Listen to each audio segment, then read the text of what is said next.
Everyone. ഇന്ന് discuss ചെയ്യുന്നത് നിങ്ങൾക്കൊരു പ്രൊജക്റ്റിന് പറ്റുന്ന ഒരു ഹെൽപ്ഫുള്ളായിട്ടുള്ള ഒരു ടിപ്പ് എന്നുള്ള രീതിക്കാണ്. അപ്പോൾ അതെന്താണെന്ന് വെച്ച് കഴിഞ്ഞാൽ നിങ്ങൾക്കിപ്പോൾ പ്രൊജക്റ്റിന് നമ്മൾ സാധാരണ പ്രൊജക്റ്റ് എന്ത് ചെയ്യണമെന്ന് പറയുക, നമ്മൾ സ്വന്തമായിട്ട് നമ്മുടെ ലാംഗ്വേജ് വെച്ച് എഴുതണം എന്ന് തന്നെയാണ് പറയുക. പക്ഷേ എല്ലാവർക്കും ഇപ്പോൾ അതിനനുസരിച്ചുള്ള ലാംഗ്വേജോ കാലിബറോ ഉണ്ടാവണമെന്നില്ല. ചിലർക്ക് ജസ്റ്റ് എഴുതാനുള്ള, പക്ഷേ അതത്ര സ്റ്റാൻഡേർഡൈസ്ഡ് ലാംഗ്വേജോ കാര്യങ്ങളോ ഒന്നും തന്നെ ആവണമെന്നില്ല. അപ്പം ഞാൻ വിചാരിച്ചു ഒരു സൈറ്റിനെ കുറിച്ചിട്ട് നിങ്ങൾക്ക് പറഞ്ഞുതരാം. അപ്പോൾ അത് നിങ്ങൾക്ക് ഒന്നുകൂടി ഹെൽപ്ഫുൾ ആവുമെന്ന് ഞാൻ വിചാരിക്കണം. അപ്പോൾ ഇപ്പോൾ നമ്മൾ ChatGPT ആയാലും അല്ലെങ്കിൽ വേറെ ഏതെങ്കിലും സൈറ്റ് ആണെന്നുണ്ടെങ്കിലും, ഇപ്പോൾ നമ്മൾ കുറേ PDF ആണെന്നുണ്ടെങ്കിലും, ഇപ്പോൾ നമ്മൾ ഗൂഗിൾ ചെയ്ത് കഴിഞ്ഞാൽ നമ്മളിപ്പോൾ ഒരു മെറ്റീരിയൽ കൊടുക്കുകയാണെന്നുണ്ടെങ്കിൽ, ഇപ്പോൾ ഏതെങ്കിലും ഒരു വർക്കും ആ ഒരു റൈറ്ററിനെ പറ്റിയിട്ടുള്ള അല്ലെങ്കിൽ നമ്മളിപ്പോൾ ഏതെങ്കിലും തിയറി കൊടുക്കുകയാണെന്നുണ്ടെങ്കിൽ ആ ഒരു തിയറിയെ പറ്റിയിട്ടുള്ള കാര്യങ്ങളൊക്കെ നമ്മൾ ആ സൈറ്റത്തെ അതേപോലെ കോപ്പി ചെയ്യുന്ന സമയത്ത് ചിലപ്പോൾ ടീച്ചേഴ്സ് പറയും ഇത് പറ്റില്ല എന്നൊക്കെ പറയാനുള്ള ചാൻസ് ഉണ്ട്. അതേപോലെ തന്നെ നമ്മൾ ഇപ്പോൾ ഞങ്ങൾക്കൊക്കെ വൈവ് ഉണ്ടായിരുന്ന സമയത്ത് ജസ്റ്റ് എഴുതി കഴിഞ്ഞിട്ട് നമ്മുടെ ടോപ്പിക് ഉണ്ടല്ലോ, ആ ടോപ്പിക്ക് ജസ്റ്റ് വൈവയ്ക്ക് വരുന്ന സാറ് ഗൂഗിൾ ചെയ്ത് നോക്കും. കാരണം നമ്മുടെ ടോപ്പിക്കുകൾ, നമ്മുടെ വർക്ക്സും കാര്യങ്ങളൊക്കെ നമ്മൾ അതേപോലെ ഗൂഗിളിൽ നിന്ന് നോക്കി എഴുതുകയാണെന്നുണ്ടെങ്കിൽ എന്തുണ്ടാവുക എന്ന് വെച്ച് കഴിഞ്ഞാൽ, നമ്മളങ്ങനെ എഴുതുന്ന സമയത്ത് കറക്റ്റായിട്ട് ഈ വൈവയ്ക്ക് വരുന്ന ആൾക്ക് മനസ്സിലാവും എന്താണ് ആൾ ഇത് അങ്ങനെ എഴുതി വെച്ചതാണോ എന്നറിയാൻ വേണ്ടിയിട്ട് ആൾ അതേ ടോപ്പിക്കിൻ്റെ പേര് അടിച്ചു കൊടുക്കും. അപ്പോൾ അതെങ്ങാനും നിങ്ങളുടെ പ്രൊജക്റ്റ് അങ്ങനെ ഗൂഗിൾ ചെയ്യുന്ന സമയത്ത് കിട്ടിക്കഴിഞ്ഞാൽ അത് ഡിസ്ക്വാളിഫൈ ചെയ്യുന്നേ ചെയ്യും. അപ്പോൾ പിന്നെ അവിടെ പറഞ്ഞിട്ട് കാര്യം ഉണ്ടാവില്ല. അപ്പം മാർക്കും കുറയും, പാസ്സാവോ ഇല്ലേന്ന് എനിക്കറിയില്ല, അതാൾ തീരുമാനിക്കുന്ന പോലെ ആയിരിക്കും. പിന്നെ അപ്പോൾ എന്ത് ചെയ്യണമെന്ന് വെച്ച് കഴിഞ്ഞാൽ, നമ്മളിപ്പോൾ സൈറ്റ് കയറിയിട്ട് നമ്മളിപ്പോൾ ഏതെങ്കിലും ഇപ്പോൾ ഒരു തിയറി ആണെന്നുണ്ടെങ്കിലും വർക്ക് ആണെന്നുണ്ടെങ്കിലും ഇപ്പോൾ ചില ഗൂഗിളിൽ തന്നെ ചില പ്രൊജക്റ്റുകൾ തന്നെ ഉണ്ടാവും. അപ്പോൾ അങ്ങനെ പ്രൊജക്റ്റ് വരുന്ന സമയത്ത് നമ്മൾ അതേ ടോപ്പിക്കുകൾ അതേ കൺസെപ്റ്റുകൾ എഴുതി പോയി കഴിഞ്ഞാൽ ഈ വൈവയ്ക്ക് ഇരിക്കുന്ന സെർച്ച് ചെയ്യുമ്പോൾ കാണാൻ പറ്റും.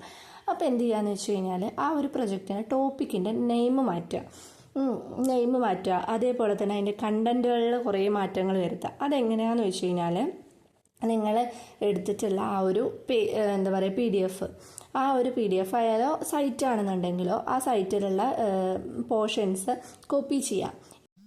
ഒരു എക്സാമ്പിൾ എന്നുള്ള രീതിക്കാണ് ഞാൻ കാണിക്കുന്നത്. അപ്പോൾ നമുക്കിപ്പോൾ മിനിസ്ട്രി ഓഫ് അറ്റ്മോസ്ഫിയർ ഹാപ്പിനെസ് എന്നുള്ളതിൻ്റെ സമ്മറിയാണ് വേണ്ടതെന്ന് വിചാരിച്ചോ. അപ്പോൾ അത് നമ്മൾ സെർച്ച് ചെയ്തു. അപ്പോൾ അതിൻ്റെ സമ്മറി നമുക്ക് കിട്ടി. അത് നമ്മൾ ക്ലിക്ക് ചെയ്യാം. അപ്പോൾ അത് ക്ലിക്ക് ചെയ്ത് കഴിഞ്ഞാൽ നമുക്കിങ്ങനെ സമ്മറി ആയിട്ടുള്ള ഒരു പോർഷൻ നമുക്ക് കിട്ടും. അപ്പോൾ അത് കിട്ടിക്കഴിഞ്ഞാൽ നമുക്ക് വേണ്ട പോർഷൻസ്, അതിലിപ്പോൾ 125 വേർഡ്സാണ് പറ്റുക. അപ്പോൾ നമ്മൾ എന്ത് ചെയ്യുക, അങ്ങനെ ഇത്ര ഭാഗം നമ്മൾ കോപ്പി ചെയ്യാം.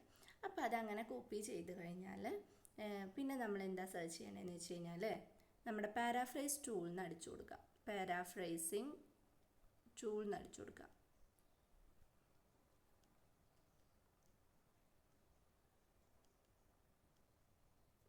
ഇങ്ങനെ പാരാഫ്രൈസിങ് ടൂൾ എന്ന് അടിച്ചു കൊടുത്തു കഴിഞ്ഞാൽ ഇങ്ങനെ വരും. ഇത് വന്നു കഴിഞ്ഞാൽ വന്നിട്ടുണ്ട്. അപ്പോൾ ഇങ്ങനൊരു ഇൻ്റർഫേസിലേക്കായിരിക്കും അത് വരിക. അപ്പോൾ അത് വന്നു കഴിഞ്ഞാൽ ഇവിടെ ഈ ഒരു ഭാഗത്ത് നമ്മളിത് പേസ്റ്റ് ചെയ്യാം. അപ്പോൾ നമുക്ക് വേണ്ട പോർഷൻസ്, നമ്മൾ കോപ്പി ചെയ്ത പോർഷൻസ് ഇവിടെ വന്നിട്ടുണ്ടാവും. കണ്ടോ, 125 വേർഡ്സാണ് ഇവിടെ മാക്സിമം പറ്റുള്ളൂ, കോപ്പി ചെയ്യാൻ പറ്റുള്ളൂ. പിന്നെ നമുക്ക് അതിന് ശേഷമുള്ള പാരഗ്രാഫുകൾ നമുക്ക് വീണ്ടും കോപ്പി ചെയ്തിട്ട് ഇവിടെ കൊടുന്ന് ആഡ് ചെയ്യാം. ഓക്കെ. അപ്പോൾ ഇതിൻ്റെ താഴെ ഒരു പാരാഫ്രൈസ് എന്ന് പറയുന്ന ഒരു ഇത് കണ്ടല്ലോ, അപ്പോൾ അതിൽ ക്ലിക്ക് ചെയ്യാം.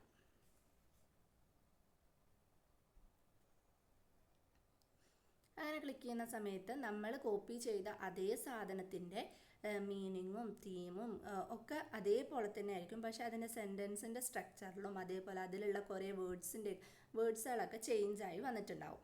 അപ്പോൾ അപ്പോൾ ഇങ്ങനെ ചെയ്യുന്ന സമയത്ത് നമുക്ക് പ്ലേജറിസം എന്ന് പറയുന്നൊരു സംഭവം വരില്ല. കാരണം നമ്മളായിട്ട് പാരാഫ്രൈസ് ചെയ്ത ഒരു സാധനത്തിന് നമ്മൾ വായിച്ചിട്ട് നമ്മൾ നമ്മുടേതായിട്ടുള്ള ശൈലിയിൽ എഴുതി കഴിഞ്ഞ് കഴിഞ്ഞാൽ അവിടെ പ്ലേജറിസം എന്ന് പറയുന്നൊരു സംഭവം വരില്ല.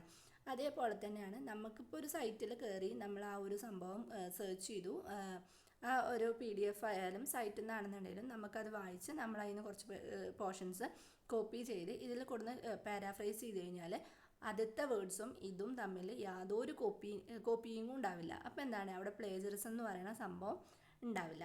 ഓക്കെ.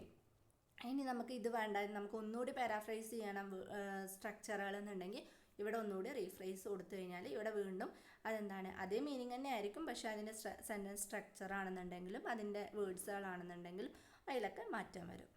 അപ്പോൾ ഇത് നിങ്ങൾക്ക് ഹെൽപ്ഫുൾ ആയി എന്ന് വിചാരിക്കുന്നു. ഇതിപ്പോൾ എല്ലാവർക്കും ചിലർക്ക് അറിയുന്നുണ്ടാവും, ചിലർക്ക് അറിയുന്നുണ്ടാവില്ല. അപ്പോൾ അറിയാത്തവർക്ക് വേണ്ടിയിട്ടാണ് ഞാൻ ഈ ഒരു ഡെമോ പോലെ കാണിച്ചു തന്നിട്ടുണ്ടായിരുന്നത്. ഇത് നിങ്ങൾക്ക് ഹെൽപ്ഫുൾ ആയെന്നുണ്ടെങ്കിൽ നിങ്ങൾ നിങ്ങളുടെ കൂട്ടുകാർക്കൊക്കെ ഒന്ന് ഷെയർ ചെയ്ത് കൊടുക്കുക. കാരണം ഇതിനെക്കുറിച്ച് അറിയാത്തവരുണ്ടെന്നുണ്ടെങ്കിൽ അവർക്കും ഇത് ഹെൽപ്ഫുൾ ആയിരിക്കും. അപ്പോൾ ഈ വീഡിയോ ഇഷ്ടപ്പെട്ടു എന്നുണ്ടെങ്കിൽ ലൈക്ക് ചെയ്യുക, ഷെയർ ചെയ്യുക, സബ്സ്ക്രൈബ് ചെയ്യുക. Thank you for watching.